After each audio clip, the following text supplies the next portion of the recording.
ভয়ঙ্কর আগ্নেয় রূপ দেখতে চেয়েছিলাম, যেটা এক্সপেক্ট করেছিলাম সেটা আমরা পাই নাই। আমরা চাবো ইন্টারিম আরো বেশি শক্ত হাতে বিপ্লবী রূপ ধারণ করে আসুক।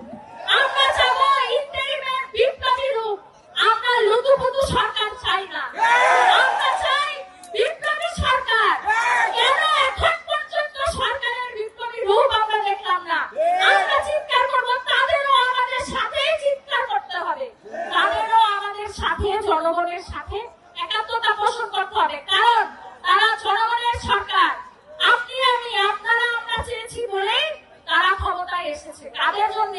আমার ভাইদের রক্তের উপর পাড়া দিয়ে, আমার এই যে শহীদ আহত ভাইরা সামনে আছে, তাদের হাত পায়ের উপর পাড়া দিয়ে তারা বসে আছে। আমি এই কথা বলে শেষ করতে চাই, যতক্ষণ